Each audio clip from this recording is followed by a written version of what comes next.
Hello and welcome to another episode of Virtual Legality. I'm your host, Richard Hoeg, managing member of the Hoeg Law business law firm of Northville, Michigan.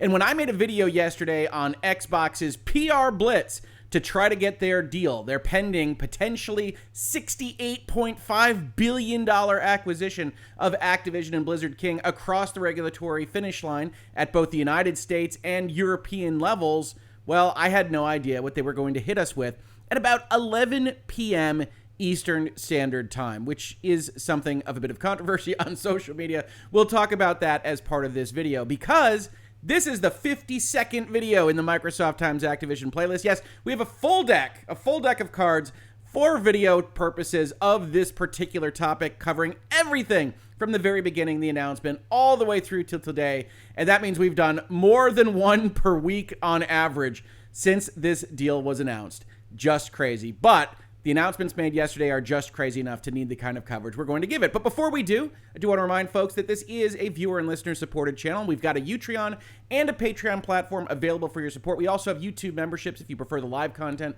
on this channel. If you like this stuff, please like, subscribe, do all that stuff, but also consider supporting the channel at one of these platforms, just like LadyEmily has done, and she's the sponsor of this particular episode. Special thanks to her. You can be a sponsor too if you check out those platforms. Many thanks, LadyEmily, and let's get on with what the big news of the day is. So Phil Spencer, the head of Xbox Gaming, put out a tweet, as you can see highlighted on your screen right now, at 11:12 p.m. yesterday night, and this tweet was an important one. It says the following: Microsoft has entered into a 10-year commitment to bring Call of Duty to Nintendo following the merger of Microsoft and Activision Blizzard King, which is obviously still pending. Microsoft is committed to helping bring more games to more people, however they choose to play. And then they also at Activision Blizzard as part of this announcement. Now, that's a big enough deal on its own. Phil also had another tweet to add. I'm also pleased to confirm that Microsoft has committed to continue to offer Call of Duty on Steam simultaneously to Xbox after we've closed that very same merger with Activision. Now, the big ticket item is the first because Call of Duty is currently already being sold on Steam, but we will have things to say about that because, well, Steam has some very important language that they put into their own commentary that could be very useful to Microsoft in the long run. But we have to discuss Nintendo overall. First and foremost, like I said, there have been folks that have sent me DMs and messages and said 11:12 p.m.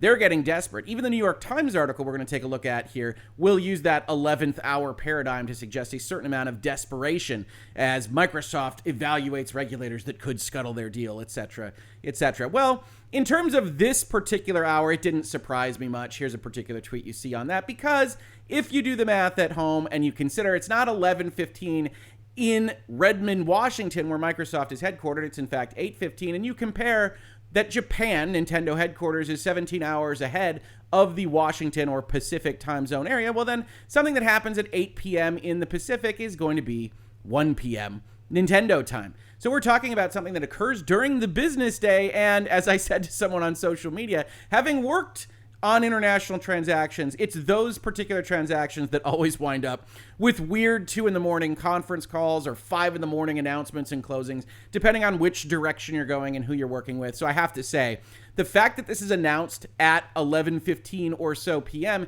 isn't of terrible interest to me vis-a-vis some kind of desperation, but it does suggest that Phil Spencer and Microsoft wanted this news to be made public basically as soon as the ink was dry. And there is ink on this. That's another aspect of the deal that I think some folks are reporting wrongly, that this is somehow not an actual true obligation or agreement because they don't yet own Activision. It is. We'll talk about that in a little bit. But first, we have to discuss Nintendo, because Nintendo is a very interesting player in this discussion despite having said nothing themselves. Why is that? Well, the story kind of begins when Brazil approved of this deal. We went through this particular document in this space on this playlist, but they make a very important and I think pretty strong argument here in paragraph 341. Don't be a lawyer, kids. And that goes as follows. With the acquisition of a publisher as important as Activision Blizzard, and considering the theoretical risk of the company's content becoming exclusive to Xbox, it is likely that the eventual conclusion of the transaction will give Microsoft a considerable competitive advantage in the segment of consoles. Now, note, Having an advantage in the segment of consoles is not in and of itself illegal. It's having an unfair advantage, something untowards that we don't like under the antitrust jurisprudence that all these various jurisdictions are looking at. Even so, this regulatory body, SGCADE, does not see that such an advantage represents a risk of closing this market to current competitors. Remember, Sony's argument, the CMA's argument, we're going to see those in just a minute, is basically that the real risk, the reason that they can potentially block this deal or ask for significant concessions is that if Microsoft holds, in particular, the game franchise Call of Duty back from its rivals, then those rivals will be unable to compete in one or more market segments that are being delineated by these regulatory bodies. That could be console sales, that could be Game Pass subscriptions or the subscription market in general, and that could be cloud gaming services. And there are issues with those markets all across the board. But one major problem for the argument in general is that Nintendo exists. Or as Cade says, as already seen, Nintendo does not currently depend on any content from Activision Blizzard to compete in the market. In turn, Sony has several attributes: strength of the leading brand in the world market for more than 20 years, extensive experience in the sector, largest user base, largest installed base of consoles, robust catalog of exclusive games, partnerships with multiple publishers, third party, brand loyal customers, etc., which should contribute to maintaining PlayStation's competitiveness in a possible post-operation scenario, even in the face of eventual loss of access to Activision Blizzard content. Now, Cade isn't saying that that will happen, and they have a number of paragraphs on this, but we're trying to shorten this to less than an hour as a virtual legality episode. Here, they say Nintendo exists, Nintendo survives, Nintendo is actually thriving, and they don't have the same access to Activision Blizzard material as even Sony does right now. So if Sony were to be foreclosed from that material in the future, they could find a way. It might not be the same way they have right now, might not be the way that they would want if they had $70 billion to spend, but they could find a way, and we as regulatory body in Brazil are not responsible for picking winners and losers here. Go fight your fight. We like competition. We're interested in seeing how you compete in this scenario, as Nintendo has done, by brand differentiating. Microsoft picks up that ball and runs with it when they start responding to the CMA and other regulatory bodies. Here they point out in their response to the CMA, Nintendo is the largest publisher globally. They publish many of the industry's most iconic franchises: Super Mario, The Legend of Zelda, Pokemon, and Donkey Kong. First-party titles account for a huge percentage of their spend. This is all clipped out. And as Call of Duty is not currently shipped on the Nintendo Switch, no foreclosure concerns can arise, even hypothetically, in relation to Nintendo. So we're going to spend our entire document focusing on Sony, highlighting the fact that we can't foreclose Nintendo because there's nothing to foreclose from them. And look at how popular they already are. Now, they double down on this. They say similarly highly successful gaming platforms like Nintendo and Steam have prospered without access to Call of Duty. Nintendo and Steam are, of course, the publishers and the distribution sources that we just discussed as part of Phil's Twitter storm there. Two tweet Twitter storm. That still counts, right? And they put that to the CMA. Why? Because the CMA is going to find at the phase 1 level that they don't necessarily believe this line of argument. They say the following: in relation to the parties' submissions that Nintendo is successful without offering Call of Duty titles on its console, the CMA, and this is the United Kingdom's regulatory body, considers that this is likely due to its differentiated hardware and content that is generally targeted at a family-friendly audience. The CMA believes that the availability of a few games exhibiting violence, such as Postal Redux, does not undermine its conclusion that most of Nintendo's content appeals to a different customer segment. In addition, the CMA notes that one of the reasons for the lack of Call of Duty's availability on Nintendo, suggested by the parties, is because the Nintendo Switch is not technically capable of supporting the latest version of Call of Duty, which the CMA considers is further evidence that Nintendo is not as close a rival to PlayStation or Xbox. As such, the CMA does not consider that Nintendo's current success is sufficient evidence to show that Sony does not require access on competitive terms to Activision Blizzard King's content in order to compete against Microsoft. Now, this is a silly argument. I said this when the CMA made it. Nintendo is, in fact, a part of the gaming industry. We'll get back to this. We've got some stuff to talk about in detail vis-a-vis how Sony operates, how Nintendo operates. But Sony takes this and runs with it, as you would expect, right? We're not going to begrudge them. Hey, they see a regulatory body put in a paragraph like this, and they run with that paragraph. They say, well, ignoring the facts above, which we're not going to go into, Microsoft argues that Nintendo has been successful without access to Call of Duty. This misses the point, says Sony. The decision identifies a wide body of evidence showing that Nintendo offers a differentiated experience to Xbox and PlayStation because it is focused on family-friendly games that are very different from PEGI 18 FPS games like Call of Duty. PEGI, of course, being the UK's ESRB equivalent. This is supported by Microsoft's internal documents, which, so the CMA found, show that in general, Microsoft's internal documents track PlayStation more closely than Nintendo, with Nintendo often being absent from any internal competitive assessment. And this isn't without importance. You can take this stuff under advisement, but in order to talk about this robustly, you have to eliminate Nintendo from the gaming industry, because if they're a player at all, we're not supposed to be in the business of separating by genre, right? Differentiated hardware, maybe, although that's not the strongest argument, as we just saw the CMA make, because they say, well, they can't even run it. And yet, we'll take a look at cloud gaming alternatives on Nintendo Switch that clearly other publishers have decided are worthwhile to present to that very large market and audience. Microsoft claims that Nintendo's differentiated model demonstrates that PlayStation does not need Call of Duty to compete effectively, but this reveals Microsoft's true strategy. I always like a good mind-reading paragraph. Microsoft wants PlayStation to become like Nintendo so that it would be a less close and less effective competitor to Xbox. Post-transaction, Xbox would become the one-stop shop for all the best-selling shooter franchises on console: Call of Duty, Halo, Gears of War, Doom, and Overwatch. Now, there are a whole host of problems with this parenthetical, not the least of which is that, well, Gears of War isn't a first-person shooter, but Call of Duty has a free-to-play component. Overwatch has a free-to-play component. We'll come back to Sony's PlayStation Store in just a second, as the decision explains, and it would then be free from serious competitive pressure. So the Sony argument here is that Nintendo, you're very, very right, CMA, very different from what we're talking about, not a part of the gaming industry at all. We should only be looking at Microsoft and Sony for this purpose, and they would have Call of Duty, Halo, Gears of War, Doom, and Overwatch, and that would be every best-selling shooter franchise. And while that might be in terms of sales, although Overwatch is an interesting inclusion because, of course, Overwatch most recently just went free-to-play, if you actually go and you look at the PlayStation Store, and this is just all best-selling games right now, you see here in this first square a little game by the name of Fortnite. You also see, as part of these best-selling games, other games. Yes, you see Modern Warfare. Yes, you see Overwatch 2. You also see Apex Legends from Electronic Arts. You also see Destiny 2, which is a very interesting inclusion, because who makes money when Destiny makes money? Well, as of this year, that's Sony, because Sony owns Bungie. They bought it here in the top 15 of sales or revenues, or however this is actually framed, by however this filter works behind the scenes. You also see Ubisoft representing Rainbow Six Siege, and I don't need to go on, I don't think, because this is a very reductive list of what is successful in the current marketplace, when everybody who follows this industry knows that free-to-play and battle royale is greatly more appreciated by the market right this second than the old school arena shooter. Now, what might that change? Absolutely. There's dynamism in this industry every single year, but it is reductive to suggest that Microsoft making Call of Duty exclusive somehow makes them a one-stop shop for shooters when, heck, both Nintendo and Sony have Fortnite, and there are other shooters in the industry. But that's just a part of the puzzle. So right now,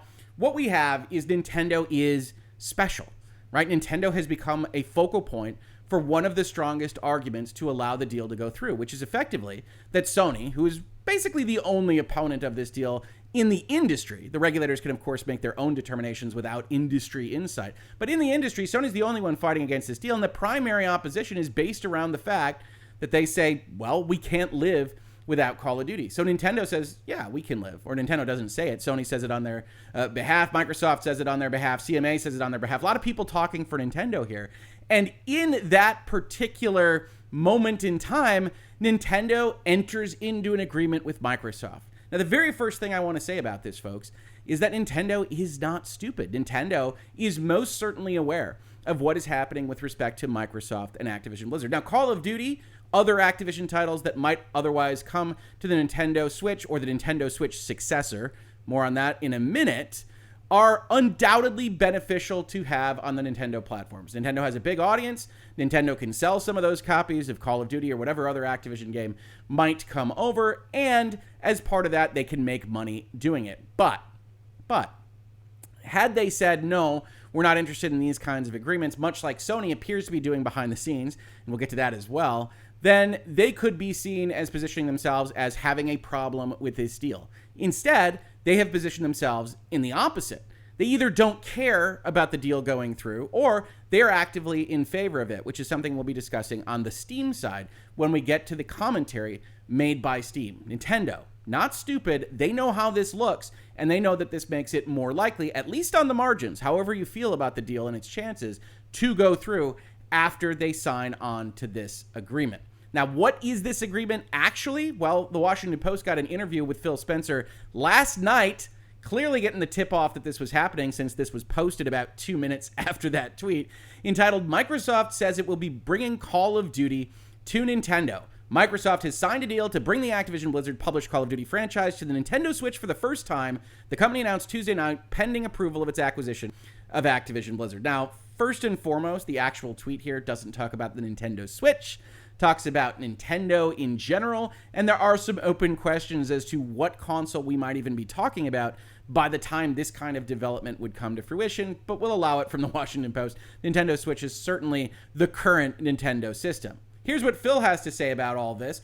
"You can imagine if the deal closed on that date, starting to do development work to make that happen would likely take a little bit of time," referring to the June 2023 date the merger is supposed to close, which again is the end date where we expect that it will have closed, but that's fine. "Once we get into the rhythm of this, our plan would be that when a Call of Duty game launches on PlayStation, Xbox, and PC, that would also be available on Nintendo at the same time." And note how smart he is being with his language here, however you might feel about him otherwise. He includes PlayStation first before Xbox on that list, right? This is clearly a practiced kind of public relations statement. Hey, when will it come out? Well, when we release it on PlayStation, first on the list from the head of games of Xbox. That is a coached kind of phrasing there. As a lover of corporate messaging and an analyzer of the same, I love seeing this, but it is certainly pretty transparent that that's the message that he wants to go out there with. He also is asked about technical difficulties with respect to the Switch. Minecraft and Call of Duty are different games, but from how you get games on a Nintendo, how you run a development team that is targeting multiple platforms, that's an experience that we have. We would do this with Minecraft as well, where we would do specific work to make the game run well on Nintendo Switch and their silicon and support their platform completely. We'll get these things running on whatever Nintendo we have, but obviously, if it is a much lesser spec than some of the other platforms, you can only get things ported as well as you can. It's just about picking an expiration date, talking here about the 10 years, not with the goal of ever expiring, but just like the legalese of a document that has to say this goes through some date. Now understand, you've heard this from me a lot, either on social media or in virtual legality, where I said companies can't agree to perpetual contracts because they can't bind themselves to futures unknown. That is what Phil is saying here. Phil is effectively saying, look, we're going to invest for a decade. It's our intent to just re-up these contracts when they come up, but companies can't just enter into perpetual genie wish contracts because that's no way to run a railroad. And so we pick a date that is going to involve investment of both sides for a long period of time, and then chances are we're entrenched by the time we get there. Or as he says, once we start working with a platform, just like we have with Minecraft, both on PlayStation and on Nintendo's platform, no, he doesn't say Switch there, our goal would be to continue to support those customers. They have no desire to stop making money. They're trying to establish that there is an economic benefit here. He continues at the end. He added that he wanted to show, and I think this is probably one of the most important pieces of this, major industry partners like Nintendo and Valve that agreements can be reached even if Sony does not accept. Maybe some aura gets put around our words that maybe they're not genuine. That when you have a company like Nintendo or a company like Valve believing in our commitment and reaching agreement with Nintendo on something like this, we think it's an important point to have out in the market. So folks have asked me since this went live about 12 or 13 hours ago, what is the purpose of this? And I've talked about one of the purposes. It's to establish that Nintendo is a piece of this industry. It is to isolate that Sony is acting either irrationally or that we shouldn't believe their claims that they have to have this game to participate in the market. It is to establish that Microsoft can enter into these agreements. And as Phil Spencer says here, it's to point out that we do what we say, right? This is a reaction, I think, in part to some of the stuff we saw from their New York Times article this past couple of weeks, which had a story about the CWA going to the Federal Trade Commission and saying, hey, look, we're in favor of this deal because we've signed on to a neutrality agreement for collective bargaining with Microsoft, and that's important to us, so let this deal go through. So Chris Shelton of the CWA goes to the FTC and says this, according to the New York Times, And then he tells the New York Times that the FTC told him a lot of companies promise a lot of things, and then they never keep their promises. He said he told the agency that the agreement was rock solid and in writing. So this is one of those areas where you can see at least somebody at the Federal Trade Commission, according to Chris Shelton, the president of the CWA, is reluctant to believe anything that Microsoft is doing here. And I don't necessarily blame anybody for looking at a PR campaign like Microsoft has been engaged in for a year, which is now coming to fruition this week, and saying, well, yes, it's in their best interest. None of this is necessarily something that we have to believe is valuable right now, but Phil Spencer and Microsoft clearly have a game plan right this second, and it is to show the world that they can be trusted, which is why the Steam quote that I'm going to highlight at the end of this video is actually perhaps more important than getting this signed commitment. But that's what Phil Spencer says to the Washington Post. In the other major paper of record in the United States, we've got a kind of different tack in reporting on this particular deal. So the New York Times also went out with a story entitled, Microsoft to offer Call of Duty on Nintendo devices if Activision deal closes.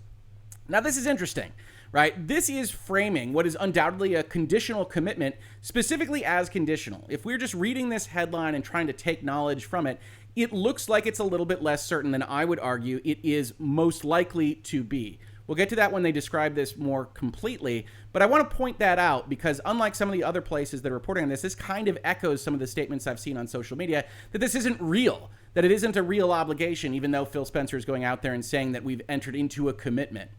The move appears to be an olive branch to the Federal Trade Commission, which could vote to block the $69 billion acquisition in a closed-door session on Thursday. They could vote to try. Right? As we've talked about, the Federal Trade Commission is not the final arbiter of this, and Microsoft has already indicated to places like Bloomberg that they will fight it in court if it comes to it.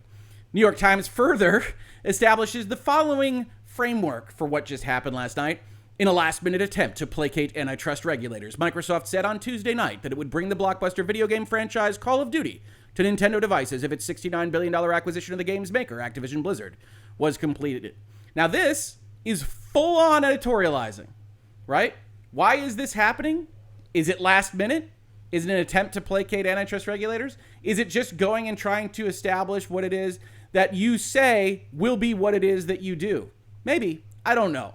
It's definitely something that comes across as part of the PR campaign in the past couple of days, which both included that the FTC intends to sue to block the deal from Politico and from the New York Post that one of the commissioners wasn't on board. And if they aren't on board, well, then there's no vote to be won in terms of suing Microsoft. So they've gone all in on trying to convince regulators that this is something that they should avoid. We've talked about the legal prospects of this and how the Federal Trade Commission would be extending long past what you would have in traditional antitrust analysis, that it would be a very difficult case to win if the other side chose to fight it. We've talked about all of that. And yet, while I think this is editorializing to describe this in this way, it's not wrong to suggest that Microsoft is trying to appease someone, and who they're trying to appease is almost certainly the Federal Trade Commission when they do something like this.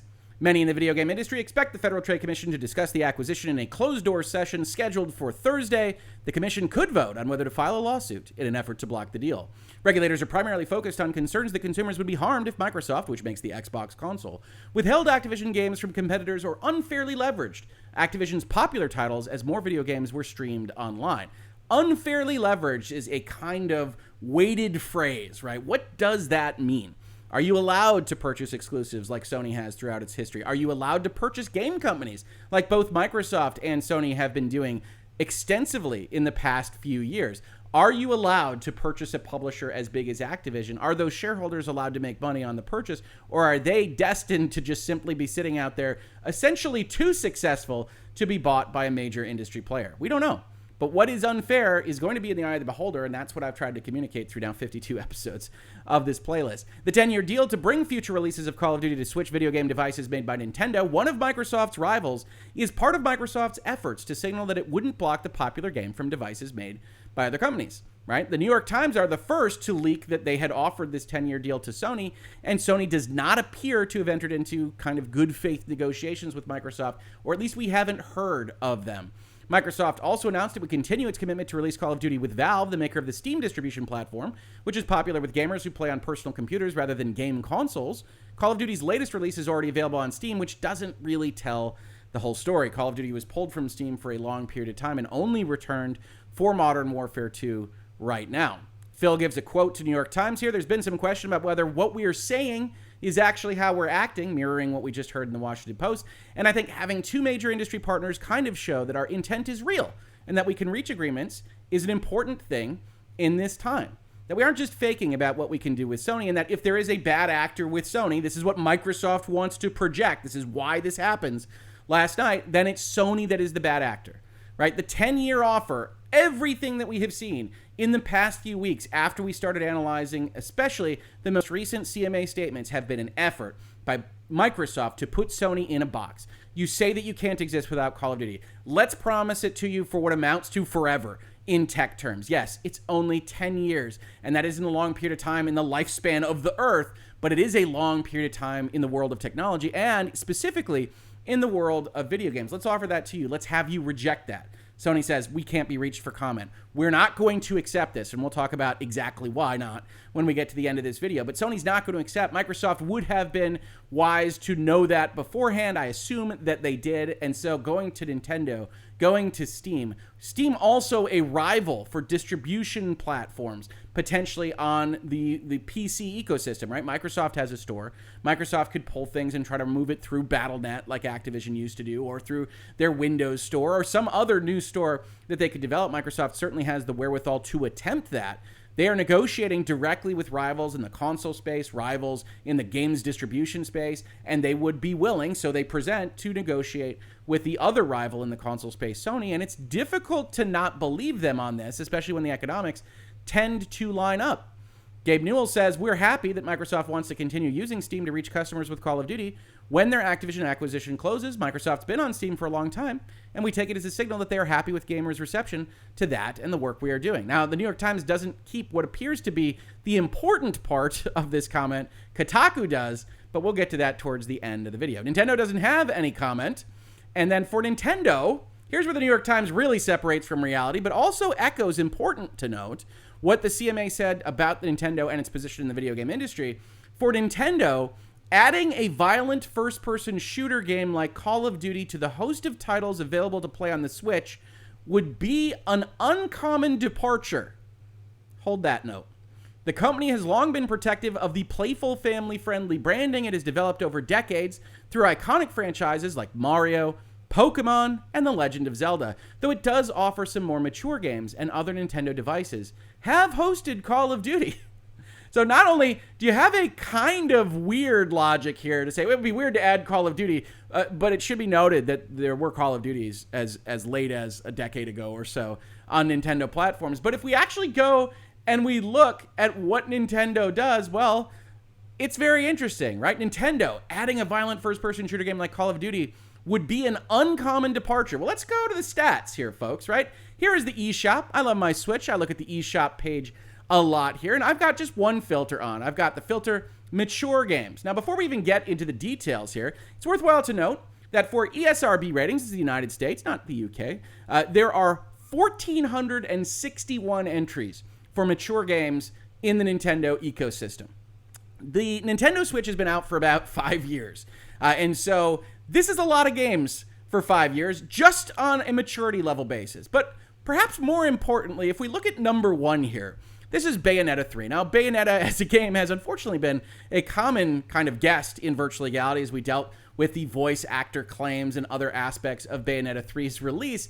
But importantly to note, Bayonetta 3 is a Nintendo game. Now, I know it doesn't say that on the tin. I know it doesn't say that on the instruction booklet or the box that you might get. But if you actually look at the history of Bayonetta, you can see, as reported on by Nintendo Life here, discussing Hideki Kamiya's conversations, that Bayonetta 2 and Bayonetta 3 are Nintendo funded. That's why they are exclusive to Nintendo systems. So while Nintendo doesn't want to have its name on this violent, somewhat sexualized shooter in Bayonetta, it is, in fact, the case that much like the Disney of old, Nintendo uses third-party publishers like Touchstone Pictures or anything else to put forth games exclusive to their system that they fund that are on a mature level. So yes, Nintendo, much better known for Mario and Donkey Kong and Pokemon and all this good stuff that I happen to love, has long since passed the time period when they didn't put stuff on like Bayonetta 3, or perhaps you prefer the Elves Christmas hentai puzzle. I heard it's a good one. Maybe you should check that one out. Or Sakura Succubus number 6. Who knows? Don't know that one. Could be excellent. Perhaps you'd prefer to get your business on with Weedcraft Inc.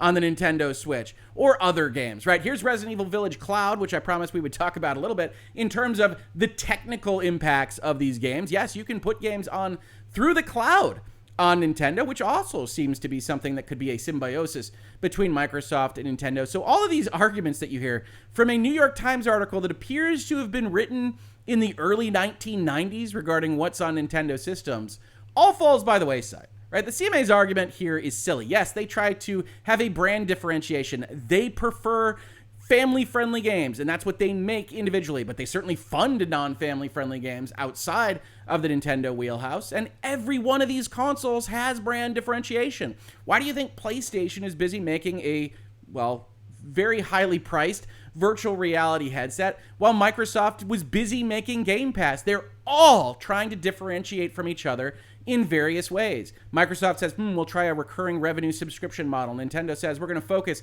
on family-friendly games and trying to resell you cardboard to make houses and their own goggles out of. PlayStation goes for boutique games. They want third-person, over-the-shoulder, solo-played action-adventure titles with way more cinematics than are necessary to tell the story and with ridiculously high levels of polish. These are brand differentiators, and every single industry has them. So when we talk about this, when we talk about Nintendo, there's a lot of essentially old reporting going on, aided by Sony, aided by the UK and the CMA, but it's still a surprise to see a paragraph like this in the actual New York Times, which you can look at, and by the time you say a violent first-person shooter game like Call of Duty would be an uncommon departure, and you don't go and you find Doom on their system already, or however many various Japanese cartoon girls games that are already on the Nintendo eShop, I don't know that you're doing the research necessary to have a good conversation about this. This continues for a number of paragraphs, by the way. Nintendo has built an empire marketing lovable candy-colored characters, etc. Yes, we know how Nintendo brands itself, but all of these platforms are engaged in the gaming industry. So at bare minimum, what does Phil Spencer, what does Satya Nadella, what does Brad Smith, what does everybody at corporate Microsoft want to do with an announcement like last night's? They want to make clear that when the CMA says Nintendo basically isn't a part of gaming, that they are wrong, that they are very wrong. And that is a part of everything that we are seeing right now. Now, Microsoft also takes a bit of a, victory lap, shade throwing lap. Here's Brad Smith of the Wall Street Journal opinion editorial, the president of governmental relations, the guy that we are getting rumors and reports is going to be discussing directly with the Federal Trade Commissioners about which way they should take their vote and why the Microsoft deal is good. Perhaps this week before that vote, he comes out with a very spicy tweet. Our acquisition will bring Call of Duty to more gamers and more platforms than ever before. That's good for competition and good for consumers. Thank you, Nintendo. Any day Sony wants to sit down and talk, we'll be happy to hammer out a 10-year deal for PlayStation as well. Similarly, the head of communications for Xbox said to Phil Spencer's tweet, waking up this morning in DC, happy face emoji. And you see Microsoft kind of crowing out there, which I understand can rub certain people the wrong way. But Sony basically advanced this ball when they said there was no concession that would be good enough for them, right? Sony goes in to the CMA a few weeks ago and says the only way to preserve robust competition and protect consumers and developers is to ensure that Activision remains independently owned and controlled. They escalated this fight, and now Microsoft is fighting with basically everything that it's got against them, which is interesting in and of itself. But lastly, I wanted to leave you off with this.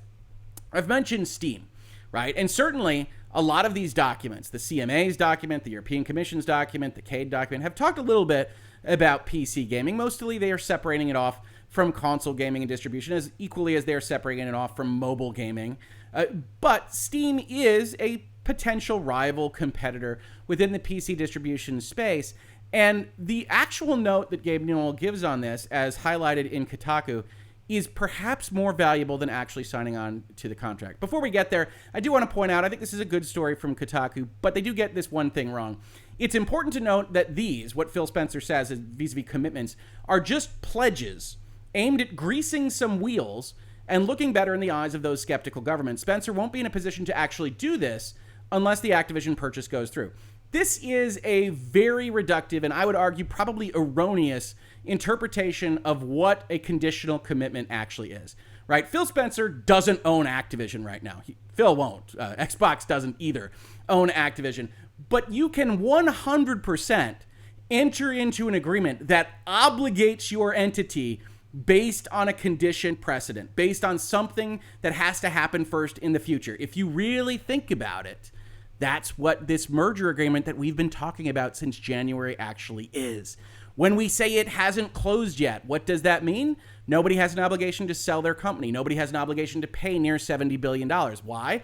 Because there are conditions before that obligation is actually met, including regulatory approval. But if all of those conditions are met, well, then that contract is as solid as oak, as we just saw from Elon Musk being forced to buy Twitter after considering potentially suing over the issue in Delaware. If those conditions are met, that's an obligation. What Microsoft has said here is that we signed a real document that says as long as this condition is met, we will expend the resources, we will work with you, whatever else is in that particular contract to get Call of Duty on your systems based on whatever the terms and conditions of this particular agreement are. But the fact that it is conditional does not remotely make it a mere pledge aimed at greasing some wheels.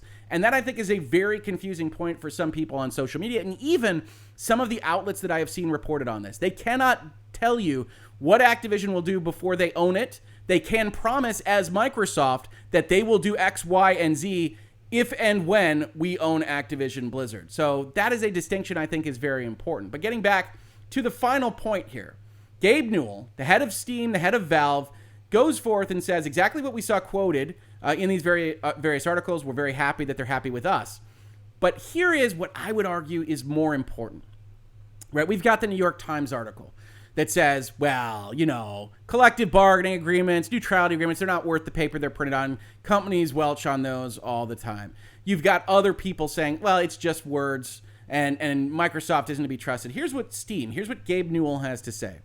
Microsoft offered and even sent us a draft agreement for a long-term Call of Duty commitment, but it wasn't necessary for us. Understand, by the way, that what was just reported was that it's just pledges aimed at greasing some wheels. It is a conditional agreement that they sent over in draft form, so there could have been some negotiation, but they sent over a document to be signed that would obligate their company to expend resources in some fashion. But Gabe Newell at Valve says, no, we don't need it. One, why? Because we're not believers in requiring any partner to have an agreement that locks them to shipping games on Steam into the distant future. This is the language that Steam, a rival of Microsoft's and a party of the industry in video games, is saying, not just to Kotaku, not just to the Washington Post or the New York Times, or even to us, but to the regulators. 10 years in tech terms is the distant future. And we honestly, at Steam, view a 10-year commitment on video games to be way too long, right? Now, I run a company that makes games and distributes them on various platforms. So the distant future is a strong bit of language here. We don't want to lock people in for that long. And if asked, you would expect him to say the same thing about government covenants. We wouldn't want the government to lock us in for that long, and we wouldn't want them to lock Microsoft in for that long. Next, and perhaps most importantly, highlighted in red, Phil and the games team at Microsoft have always followed through on what they told us they would do. So we trust their intentions, right? One of the things Sony has said is that Microsoft are lying to you.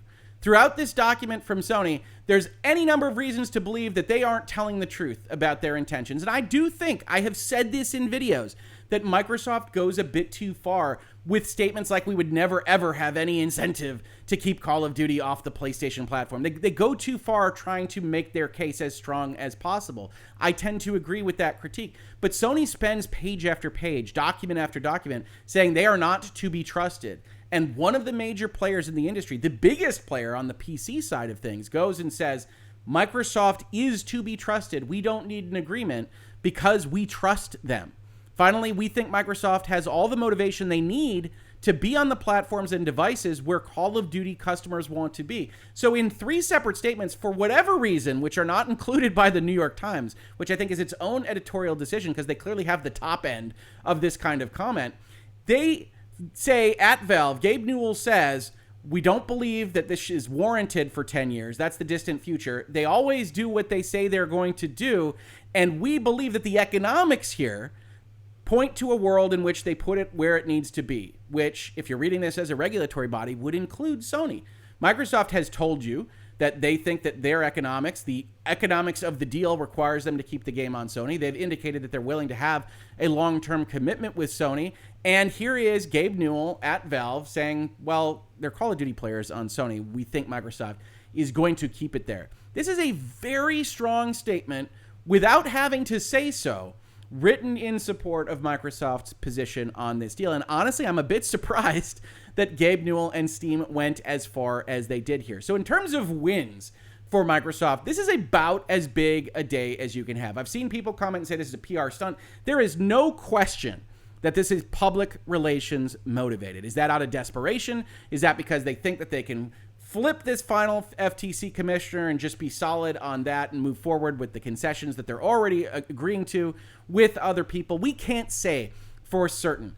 But while it is public relations oriented, I think to be a stunt, it kind of has to be hollow or useless or maybe disingenuous. And I don't see any of that here. Microsoft wants to take Call of Duty, they want to treat it like Minecraft, and they are putting their money where their mouth is by trying to agree with everybody on Earth that they're going to put Call of Duty on all of these various platforms. Because honestly, what they really want is to differentiate Game Pass. And while they aren't, presumably, negotiating to keep Call of Duty off of their Game Pass service as part of these agreements, they are saying that you will have access to Call of Duty on the platform of your choice, should you so want it. So this is a big piece of news. Nintendo, maybe ironically, certainly unintentionally, the centerpiece keystone of Microsoft's presumably last effort before the Federal Trade Commissioners actually vote, outside of sending Brad Smith to talk with them directly. And it is a very interesting moment in time here because it's very rare, folks, that you get to see a company of Microsoft's size move with this kind of speediness, move with this kind of agility to go and try to evidence for the world and more specifically for the regulators that they mean what they say. So I got people in my DMs talking to me about it all day and all night. I would say enjoy it, folks. Even if you're not a Microsoft fan, let's say you're the biggest Sony fan in the world, it's rare that you get to see a company do this, and you can watch it in real time here on the Virtual Legality channel. If you do enjoy these episodes and talks about the law, business of video games, software, pop culture, and more, please consider supporting us. As I mentioned at the top of this video, we've got support platforms in Utreon and Patreon, all of which are a great way to say you like this and you'd like to see more of it, including through sponsoring a specific episode in a given month, like LadyEmily did today. Special thanks, very special thanks to LadyEmily for continuing to support the channel. Thank you so much. And if none of those are attractive to you, just subscribing, telling your friends, posting these videos on forums, on Twitter, wherever else you might find yourself, every little bit helps make YouTube like us, make us more well-known, and hopefully have more and more of these discussions. If you caught this on YouTube, thank you so much for watching. And if you listen to it as a podcast, thank you so much for listening.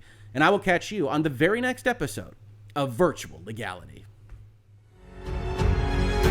Virtual Legality is a YouTube video series with audio podcast versions presented as commentary and for education and entertainment purposes only. It does not constitute legal advice and does not create an attorney-client relationship. If you have legal questions about the topics discussed, please consult your own legal counsel.